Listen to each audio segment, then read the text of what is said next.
Assalamualaikum warahmatullahi wabarakatuh. Perkenalkan, nama saya Salsa Afita. Di sini saya berkesempatan untuk melakukan presentasi tentang pelatihan manajemen waktu. Sebelumnya, biar nge-refresh otak-otak kalian nih yang udah pada mulai panas, saya mau melakukan ice breaking ya. Judul clue-nya itu tangga-tangga. Jadi kalian selalu ingat clue pertama itu tangga-tangga ya. Jadi coba kalau misalkan saya contohnya kayak gini, kalau misalkan saya bilang saya ada di tangga nomor 1 dengan donat, berarti Diana di tangga nomor 3 dengan apa? Dengan mie. Tuh. Coba ya lagi ya guys. Bener gak Udah sih? mulai ngerti belum clue-nya tangga-tangga nih? Ya. Kalau misalkan Amel di tangga kedua dengan remote, saya di tangga kelima dengan apa? Solasi. Get. Betul. Coba sekali lagi ya, kalau udah pada bisa kita next ke materi. Kalau misalkan Diana di tangga ke 3 nih dengan Fanta. Pijun di tangga ke 6 dengan apa? Lalisa. Oh, Lalisa. Lalisa, boleh. Oke, kayaknya udah mulai tahu clue-cluenya. Gue lanjut aja ya ke materi.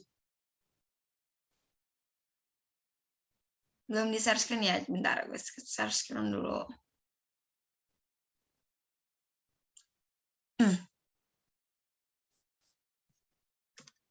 Udah kelihatan belum ya share screen-nya?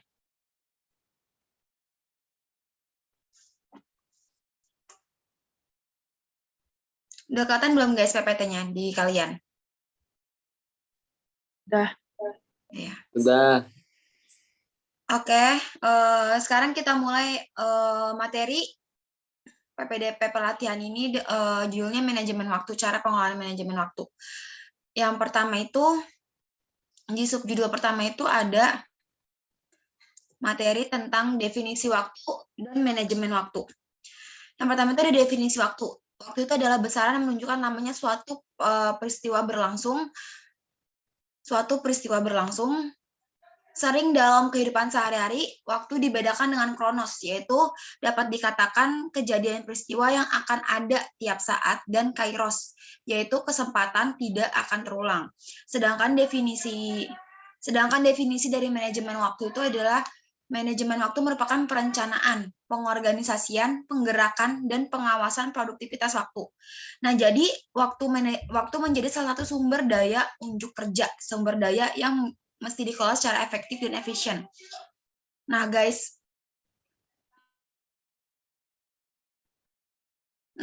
Sumber daya yang mesti dikelola secara efektif dan efisien.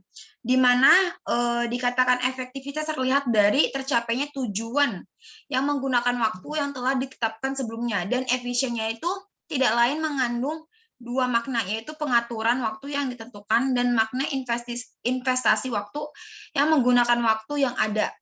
Manajemen waktu ini bertujuan untuk produktivitas yang berarti rasio output dan input.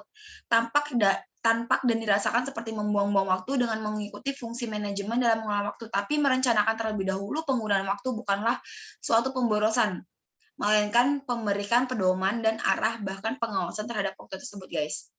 Selanjutnya itu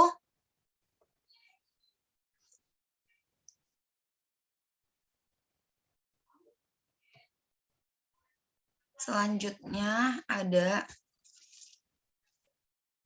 bentar deh guys, gue nge-freeze deh kayaknya.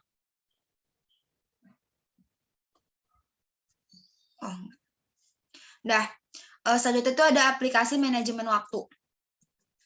Aplikasi manajemen waktu itu bagi mahasiswa, menurut Stephen Covey yang ditulis dalam bukunya berjudul First Things First, dapat menjadi bahan acuan untuk membedakan antara urgent versus important. Urgent merupakan area domain waktu, sedangkan important merupakan area target. Yang dimana ada 4 domain yang sering membuat bingung antara urgent dan important. Yang pertama itu ada tugas yang urgent dan important. Misalnya itu seperti penyelesaian tugas akhir atau skripsi, project yang sudah mendekati deadline. Kayak misalkan tugas akhir itu kan urgent serta important ya. Kayak kita itu tugas akhir itu penting. Terus kayak didesak juga ya. Terus keduanya kayak project yang sudah mendekati deadline. Itu juga penting, terus juga mendesak harus segera diselesaikan.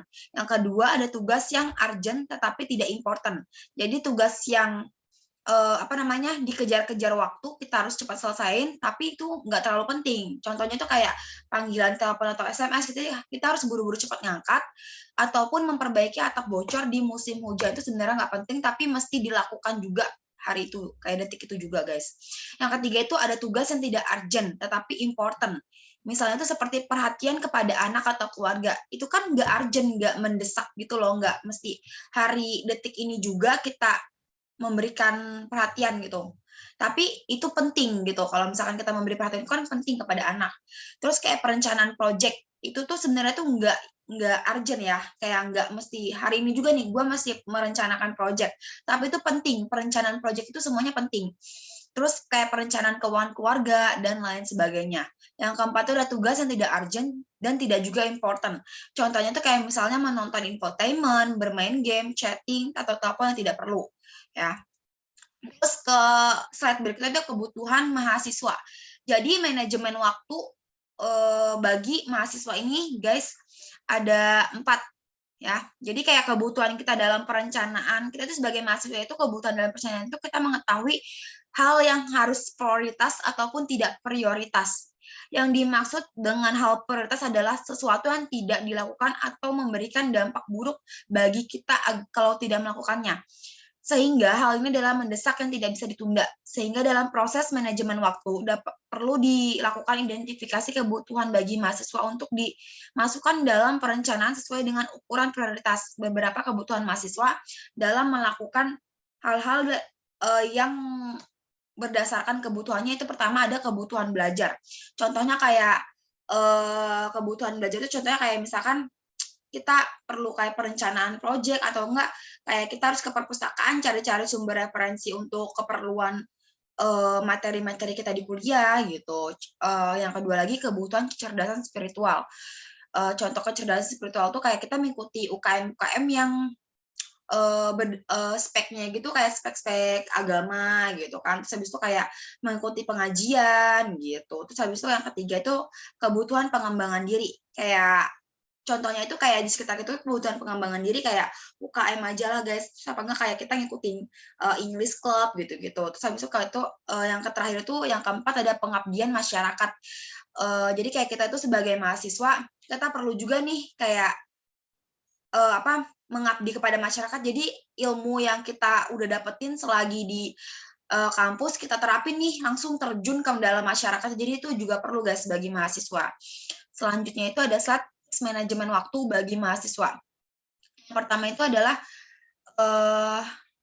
jadi berikut tips-tips yang mungkin berguna untuk manajemen waktu di kalangan mahasiswa itu tidak tergoda untuk mengerjakan hal-hal yang kecil, tetapi menyita waktu. Jadi itu jangan kita ngelakuin hal-hal kecil yang kayak sebenarnya itu kayak hal-hal yang sepele tapi itu bakalan nyita waktu kita. Kuncinya itu adalah disiplin dalam mengerjakan rencana yang tentunya adalah prioritas. Sesekali kita melakukan hal kecil tersebut untuk menyegarkan pikiran. Hal itu masih wajar, tetapi jika sampai menyita banyak waktu kita atau berketerusan, cobalah untuk kembali melihat tugas-tugas kita. Yang pertama itu contohnya tipsnya itu yang pertama, gunakan alat bantu manajemen waktu. Jadi kan sekarang itu guys banyak banget yang dijual, banyak banget tuh toko-toko yang ngejual alat-alat bantu manajemen waktu. Kayak contohnya itu kayak misalkan alat-alat elektronik kayak PDA, smartphone, tablet PC gitu kan. Bisa banget kalian gunain buat mengelola waktu-waktu kalian. Jadi kayak jadwal kalian, kegiatan kalian dipasin sama waktu kalian tuh bisa banget pakai alat itu guys. Yang keduanya itu ada prediksi beberapa lama waktu yang digunakan untuk menyelesaikan tugas. Ketika kita akan mengerjakan sesuatu atau ketika merencanakan sesuatu, kita harus mengetahui kira-kira seberapa lama nih waktu yang kita butuhkan dalam melakukan tugas tersebut. Sesuaikan dengan kemampuan kita juga. Jangan kayak asal-asalan aja nih kita kayak nebak, wah gue butuh waktu buat ngerjain ini cuma 30 menit, nggak taunya kita lebih dari waktu yang kita butuhkan. Gitu. Terus kayak tidak sesuai dengan kemampuan karena hal ini dapat menimbulkan masalah lain. Jadi kayak misalkan kerjaan kita nih, waktu kerjaan kita hal-hal yang perlu kita lakukan numpuk nih. Jadi kalau misalnya kita salah prediksi kemampuan kita dalam melakukan kegiatan tersebut, kita salah prediksi, bakalan timbul masalah lain. Jadi kayak kegiatan-kegiatan yang lainnya yang tadinya bakalan kejar, jadi nggak kekejar, guys. Yang ketiga itu mengetahui kapan suatu tugas harus diselesaikan. Menentukan target waktu dan proses pencapaiannya dalam suatu rencana seperti pada poin pertama, kita mengerjakan sesuatu prioritas. Kita harus mengetahui dulu nih, kapan suatu tugas harus diselesaikan dan mana tugas yang harus dikerjakan terlebih dahulu dan mana yang bisa ditunda. Jadi sediakan waktu untuk menyusun kembali rencana di pagi hari. Jadi kayak misalkan kalian tuh mesti pagi-pagi nih, kalian kan udah mulai pagi baru, aktivitas baru, jadi kalian mesti atur dulu nih, paginya gue harus ngapain, terus jam segini gue harus ngapain. Jadi kalian tuh udah punya deadline sendiri untuk ngatur kegiatan kalian. Yang keempat itu kita tidak bisa mengerjakan tugas dalam waktu bersamaan. Fokus itu kuncinya. Pada poin itu tuh fokus jadi kuncinya. Salah satu hal yang penting dalam manajemen waktu adalah fokus pada suatu tugas. Kita tidak bisa nih mengerjakan 2 atau lebih tugas sekaligus dengan tingkat perhatian yang sama gitu ya. Jadi mungkin bisa dikerjakan adalah multitasking. Jadi itu kunci multitasking, tetapi kita tetap mengerjakan satu hal pada satu waktu. Multitasking sebenarnya adalah suatu seni di dalam melakukan delegasi dan wewenang serta tugas. Jadi itu kita tidak bisa mengerjakan tugas dalam waktu bersamaan. Jadi itu kita nggak bisa nih guys kayak nyampur adukin satu kegiatan tugas kita dalam jam yang sama. Kalaupun misalkan dalam jam yang sama kita bisa, kalian tuh mesti punya multitasking namanya. Jadi kalian bisa ngerjain sesuai satu-satu dengan hal yang fokus. Yang kelima, hindarilah untuk terpaku pada lama waktu yang telah direncanakan. Ketika kita merencanakan untuk menyelesaikan suatu tugas di dalam waktu 3 jam, contohnya nih, ya, hindarilah kita untuk selalu berpaku pada waktu 3 jam itu untuk menyelesaikannya. Jika kita bisa menyelesaikan dalam waktu 2 jam akan lebih baik sehingga kita bisa melanjutkan untuk tugas selanjutnya. Ngerti nggak guys dari sini? Jadi kayak misalkan nih, saya mau mengerjain makalah PPDP deh gitu kan dalam waktu 3 jam. Jadi itu kita jangan terfokus, wah gue harus nyelesain benar-benar tepat 3 jam nih. Kalau misalkan kita bisa nyelesain waktu lebih cepat dengan jangka waktu lebih cepat, kenapa enggak gitu? Kenapa mesti terfokus dalam waktu 3 jam gitu?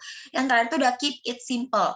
Tips manajemen waktu yang lain adalah selalu bersikap efisien, jangan melakukan sesuatu yang bisa membuat rumit atau susah, yang telah menghabiskan waktu. Jika suatu tugas dapat dibuat sederhana, mengapa harus dipersulit gitu? Mudahkan untuk menemukan hal-hal yang lebih simpel pengerjaannya. Kayak misalkan tadi ke poin sebelumnya kayak nomor 5, kayak keep it simple. Kayak jadi kalau misalkan kita udah terpaku sama 3 jam, otomatis kita berusaha untuk lebih cepat daripada waktu 3 jam tersebut gitu guys. Jadi dipersimpel aja gitu kegiatan kita.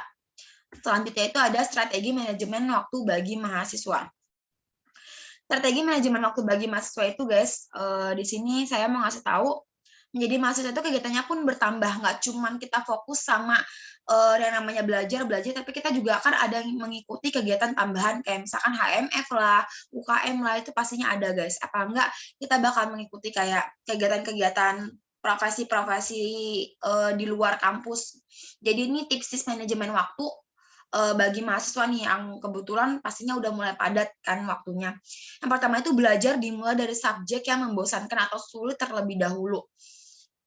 Alasannya itu karena ketika kita dalam keadaan segar, informasi-informasi yang diperoleh atau akan cepat diproses, sehingga kita bisa menghemat waktu. Selain itu akan lebih mudah mendapatkan semangat atau motivasi untuk mempelajari hal yang menyenangkan ketika keadaan kita sedang lelah daripada harus mempelajari hal-hal subjek yang membosankan. Jadi guys, di sini tuh poinnya itu kalau misalkan kalian tuh mau dilihat dari subjek, kalau misalkan kalian masih kayaknya pagi-pagi, wayahnya masih pagi itu sebaiknya itu kalian memulai dengan kayak kegiatan-kegiatan yang menurut kalian tuh lebih susah, lebih kayak wah bakal bosen nih. Jadi kayak kita tuh mulai dari di jam-jam yang kayak bikin kita tuh kayak matanya masih seger, belum kayak siang-siang gitu loh guys.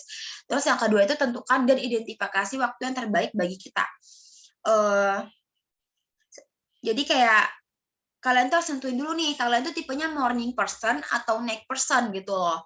Jadi kalau misalkan kalian kalau misalkan kalian tipikal kayak morning person, berarti itu kalian ngelakuin tugas-tugas, berarti kalian harus kejar di pagi-pagi hari. Tapi kalau misalkan kalian night person, berarti kalian lebih baik itu mengerjakan tugas-tugas kalian, kegiatan kalian tuh lebih baik di malam hari sesuai dengan kriteria kalian. Ya, yang ketiga itu cukup dan berkualitas.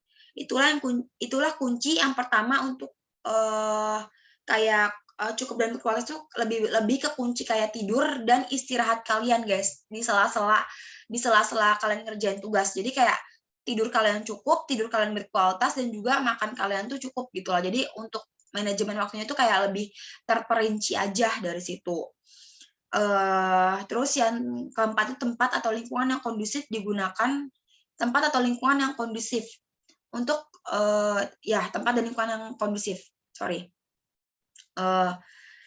Pastikan Anda mendapatkan tempat yang belajar yang kondusif dan jauh dari gangguan. Mungkin bisa di perpustakaan, karena perpustakaan merupakan tempat untuk belajar, tetapi perpustakaan juga ada jam operasional terbatas. Oke, tempat atau lingkungan yang kondusif berarti itu dia tuh kayak kalian tuh tipikal orang yang mana? Kalian harus nyari dulu nih, gue tipikal orang yang tenang atau tipikal orang yang suka keramaian. Jadi kalau misalkan kalian tipikal orang yang suka keramaian, mungkin better lah kalian ngerjain tugas di kafe atau di mana. Tapi kalau misalkan kalian tipikal orang yang tempatnya perlu kondusif kayak perpustakaan, kayak kamar kalian, boleh kalian cari personal kalian dulu, kayak tempatnya kalian mesti yang introvert atau extrovert gitu kalau buat ngerjain tugas. Terus yang selanjutnya tuh gunakan waktu menunggu. Jadi guys, gunakan waktu menunggu ini kayak misalkan kalian punya waktu luang, kayak misalkan kalian punya waktu luang, kayak contohnya kayak gini deh, presentasi. Kalian belum waktunya presentasi nih, kalian bisa banget nih di waktu jam-jam menunggu untuk presentasi jam kalian selanjutnya, selagi kalian menunggu presentasi, kalian bisa banget mempelajarin tugas-tugas kalian buat presentasi nanti. Jadi tuh waktu menunggu kalian tuh nggak nganggur gitu aja. Jadi dipakai buat kalian mempelajari materi-materi yang akan kalian bawakan untuk presentasi nanti, contohnya begitu. Yang terakhir itu jangan lupa dan jangan tinggalkan waktu rekreasi, itu penting banget guys. Ya, jadi kayak misalkan waktu rekreasi, waktu healing kalian itu penting banget. Kalau misalkan kalian di sela-sela kayak gini, apalagi kalian mahasiswa yang super duper waktunya itu nggak tahu lagi deh, kayak belajar, UKM di mana-mana, organisasi di mana-mana. Jadi tuh kalian juga butuh waktu buat rekreasi, butuh waktu buat kayak jernihin pikiran kalian, nggak selalu tentang kegiatan sehari-hari gitu loh. Ya, sekian guys, presentasi dari saya tentang manajemen pengelolaan waktu bagi mahasiswa. Kurang lebihnya mohon maaf. Apakah ada pertanyaan sampai sini? Cukup. Bagi saya sudah cukup.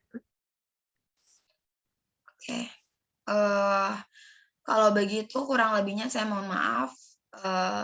Assalamualaikum warahmatullahi wabarakatuh.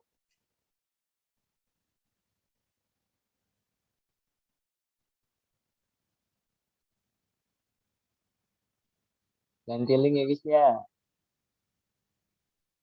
Sal, lu masih nge-record tau, Sal? Enggak, udah